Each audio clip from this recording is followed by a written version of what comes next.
Yo dudes and ladies. In this video, I'll be showing some of the practice strategy I usually use in learning any pieces, such as Roman Kim's Beethoven Fifth and his Highway Star and all the other pieces that I have learned. So the first step is always to sight read first to know what I'm dealing with and have a rough structure of the piece in my head so that I know how to practice it. And in this piece, Last Ropes of Summer, it's a theme and variation with introduction in the beginning and a coda at the end. There is a total of 4 variations, and the theme is the theme itself. So usually as I sight read, I would make mental notes of really tricky and difficult parts in my head so that I know what to focus on as I practice to save as much time as possible. Usually I try my best to avoid playing from beginning to end. That's a real time waster. The best thing I can think of in a practice is to go straight to the difficult sections and tackle them first, then connect it to the rest of the piece. It will save you a lot of time. So let's jump straight into it. In the introduction, the very beginning of the piece, it's fairly straightforward. It's just one place for myself. For myself, that's really difficult is this bar.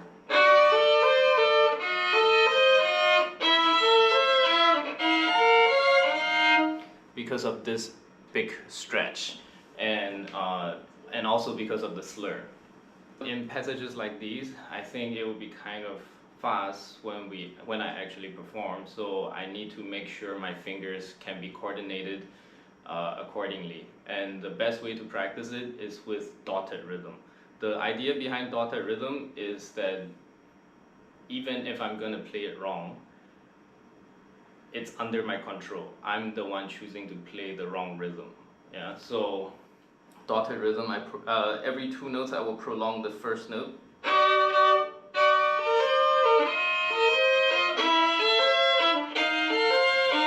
Just to coordinate my fingers together. Once you can do the first note long, then you reverse the dotted rhythm, you play the first note short instead.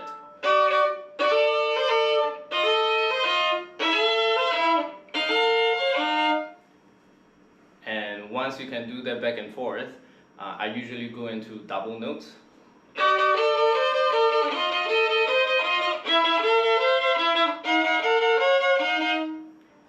And then I would put it together. And as I was putting it together, I noticed that every time I played this passage, there's a slight delay because I have to stretch, and I always lift up my first finger and play the open D. So to avoid that, I decided to just change bow there. So the end result would be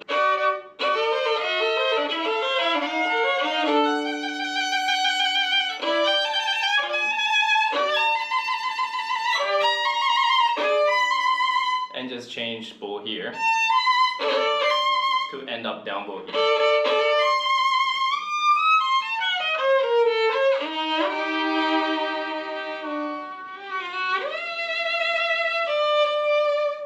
Other than that bar, introduction is pretty self-explanatory. There's not too many technical challenges. Obviously, phrasing and sound is going to be a big thing to practice, but in terms of technique, that bar is the challenging one for me. Now moving on to page 2, after the introduction comes the main theme, which is the main theme of the Last Ropes of Summer.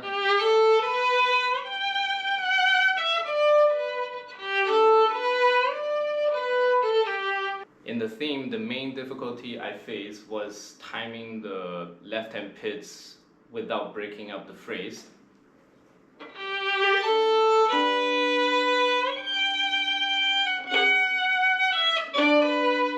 I always have to prepare ahead of time to play the left-hand pizz. It's just something that I have to consciously think about just so that I don't break up the phrase because of the left-hand pizz. It just has to do with repetition for myself. And in the theme, there's one bar that's a little bit tricky here. This stretch for the 10th. And then the pizz on the G string.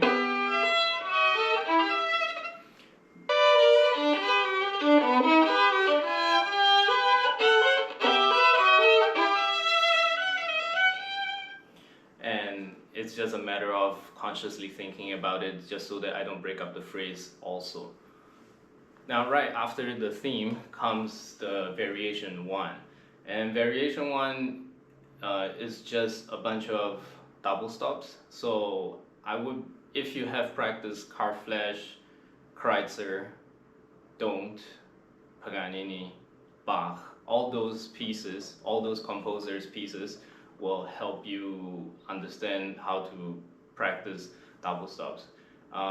If you're struggling with double stops, I suggest practice the thirds of Flesch.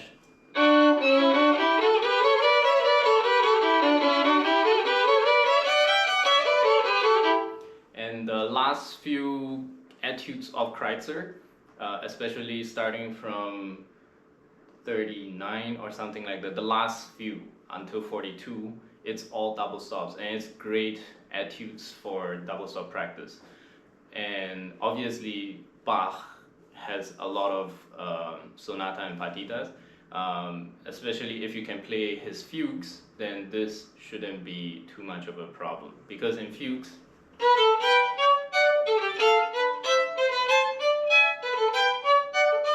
or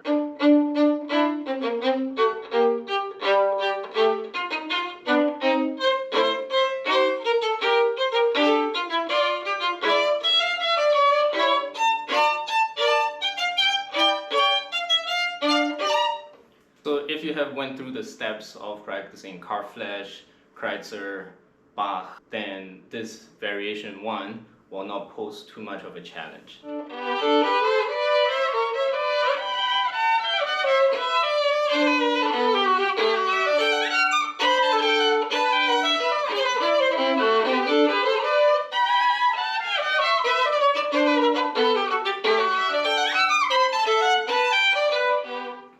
There's one part in variation 1 though that was kind of interesting for me.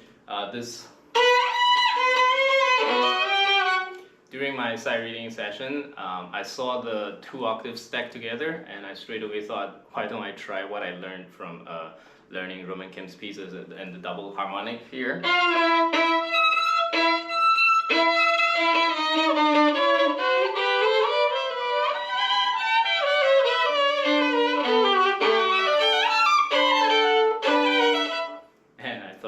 Fun to do. Maybe I'll keep that finger. I know it's not correct, but it's fun. Now comes one of the more difficult variations, variation number 2. This variation feels like a direct challenge to Paganini's Caprice number 1. The main comparison I can think of is the string crossing Ricochet. This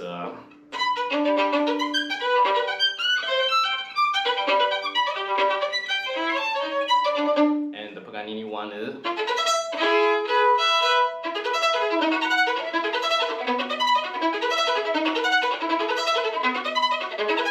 the main difference between Paganini 1 and this variation is that every chord in Paganini Caprice number 1 is in one block. So each time you play, there's no changes most of the time. There's very seldom changes, and then change.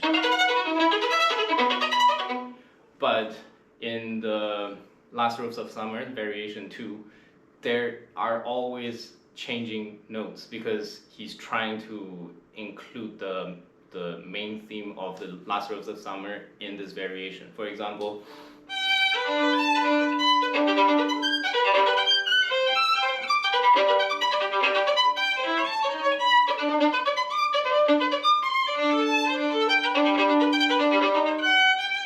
and this is not the difficult part. Obviously, I need to bring out the melody notes to make it phrase better. But in the technical sense, the challenging part is phrases like these.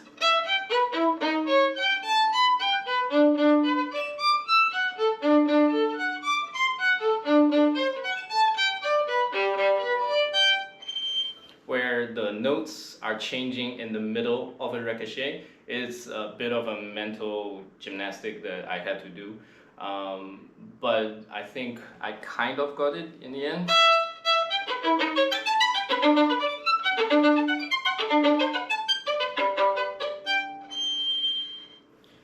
And it's very difficult to control the speed of the ricochet, so I think it's a very interesting and elegantly written variation, and it's very challenging. It's very fun to practice this as well.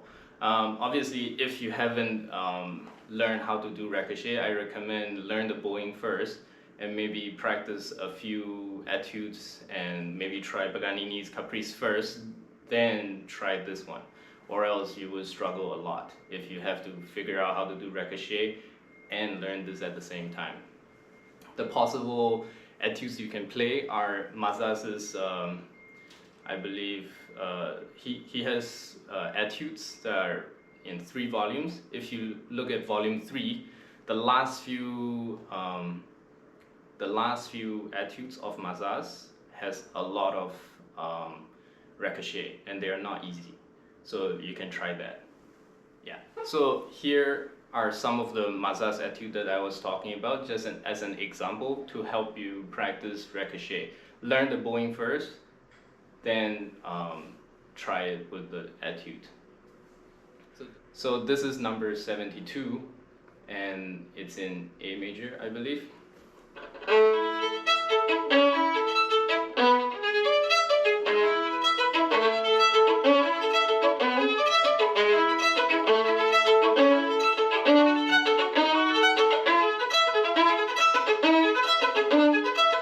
This is to help you learn the flick up bow. The ricochet string crossing, down bow is very easy, but flicking your bow back up is very hard.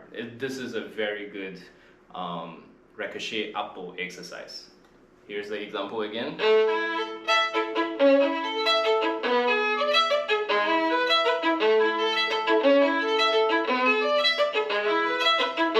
And this is number 74 of Mazas Etudes, book 3.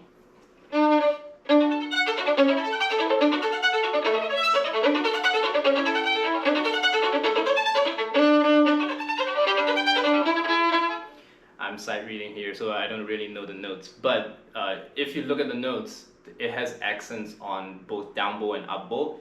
The idea is to get you flicking your wrist, and that's how you get the ricochet. It's very good exercise.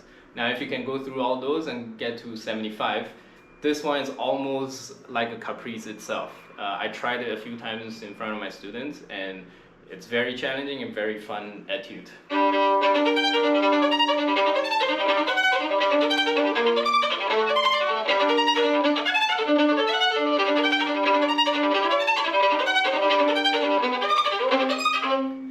Help you a lot in your ricochet. As I was practicing the variation 2 of the Last Rose of Summer, I found that it's such a harmonically interesting variation, and even though it's technically challenging, musically speaking, it's so beautiful, and it's such a fun and beautiful variation to play. So this is my favorite place from variation 2 of Last Rose of Summer.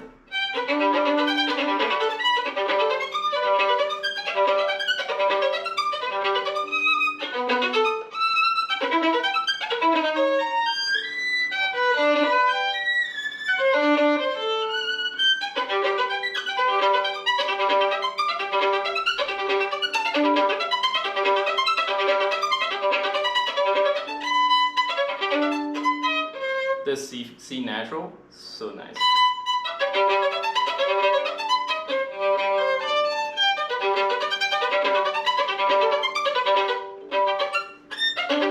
Obviously, I still need time to practice, but I just need to keep learning the notes and get familiarized with it, and it will be okay. Hopefully, I think I can play it in the end. And to top it all off, the ending of variation 2 is ricochet plus left hand pizzicato. It's so creative.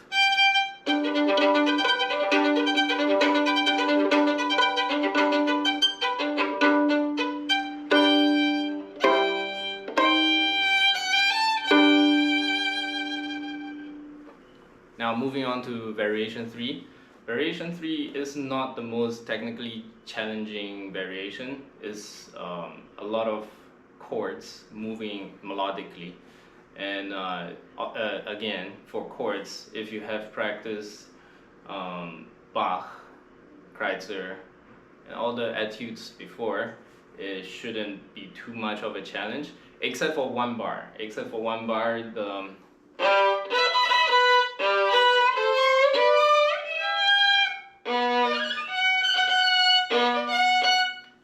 this stretch is the main problem in variation 3. But I found if you leave a few fingers anchored down and just reach for the first finger, it's much easier.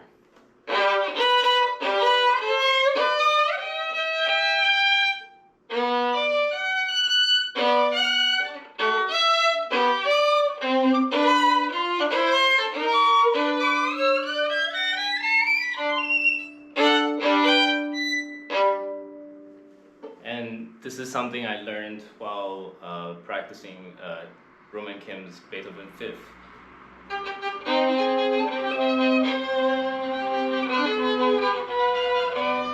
And whenever you stretch on the violin, thumb placement is very important.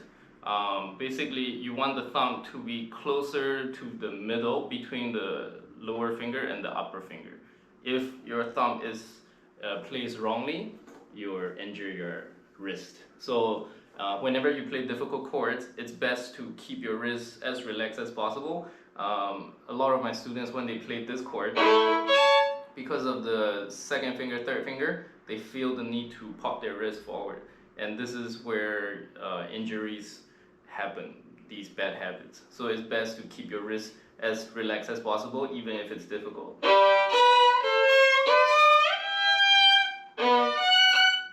Wrist relaxed.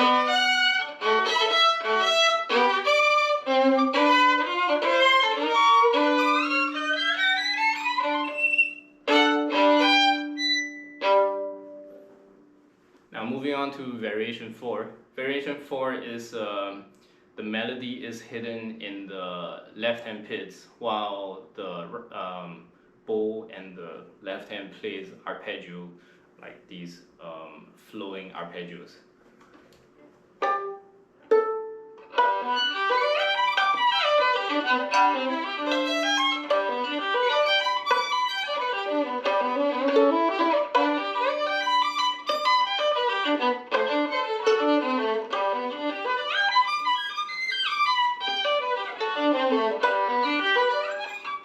And it's very fun and satisfying to play.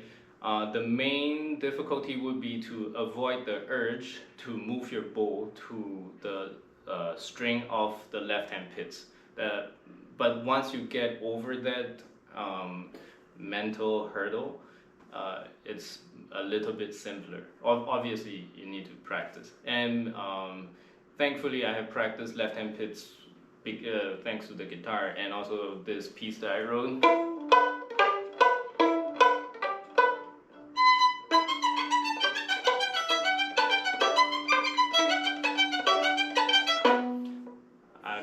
Not that scared of left hand Pizz anymore.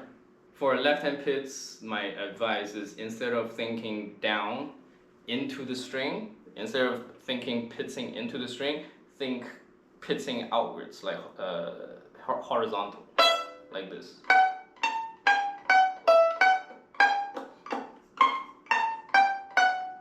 Sideways.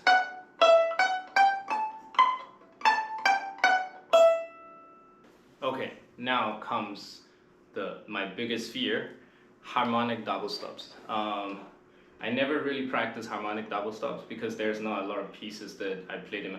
Okay, I played Paganini concerto before and it had some, and I remembered the harmonic double stops was the reason I gave up.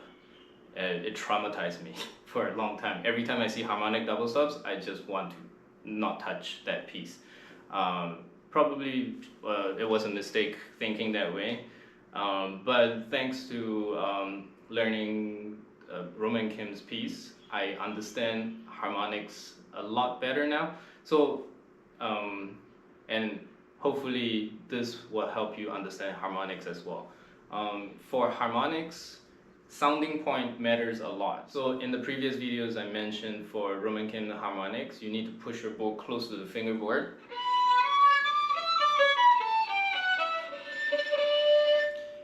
Then as I was practicing this coda of Last Rose of Summer, I thought then maybe the opposite is true if it's just a traditional harmonic. So I started experimenting with the sounding point, and I found that for these double stops,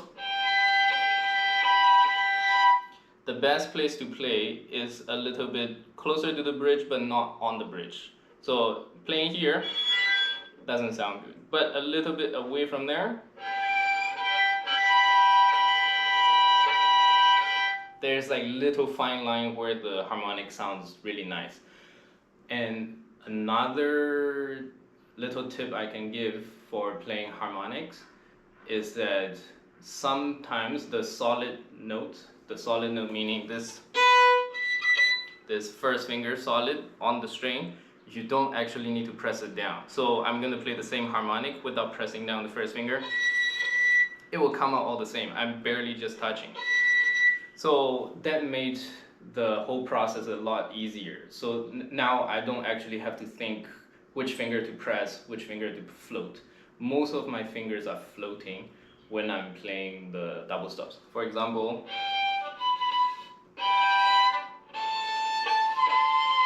I'm not pressing any finger. So if I have to show closer, this is supposed to be the solid note. I'm not pressing down. I'm not pressing down one. And sounding point matters. I'm not pressing down one again. So to put it into action,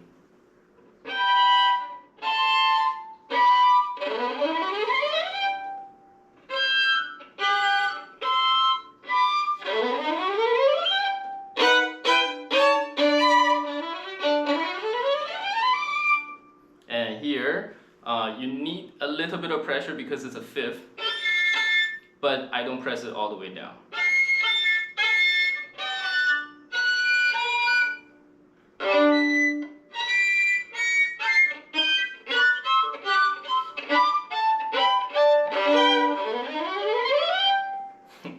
I'm really happy that I would not say mastered this technique, but I finally start to understand how to do double stop harmonics, and that actually opened up door to more pieces that I can learn in the future. I don't have to be scared of the technique anymore.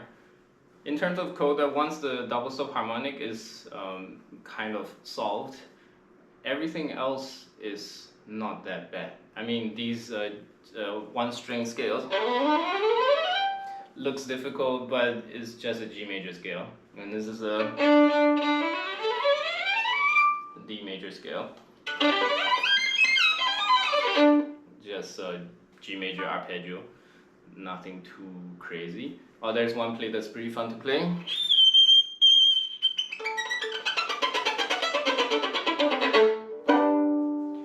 For upper staccatos like this, I guess they call it the flying upper staccato. For myself, I don't remember how I learned it. I think it's just one of those things that came naturally because I was practicing one of the Caprices by Paganini.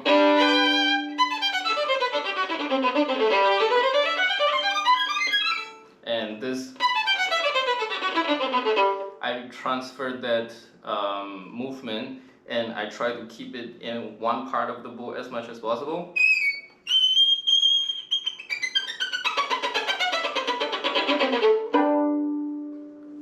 So that is my practicing process in solving difficult technique problems in the pieces that I learn. So to conclude, I always sight read the piece first so that I have a general picture of what the piece is like, the structure and the problematic spots that I need to pay attention to.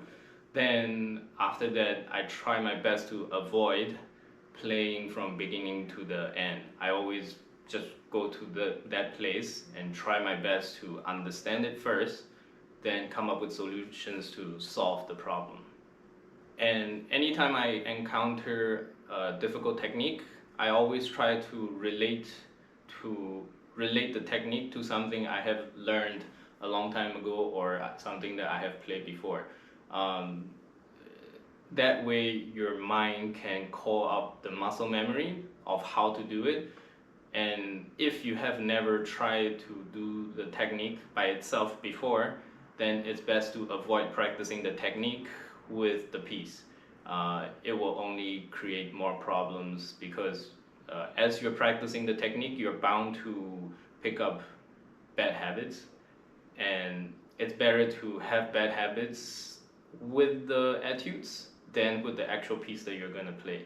So make mistakes with etudes, it's fine. Nobody cares about etudes. Nobody ever perform etudes. Etudes are there for you to experiment.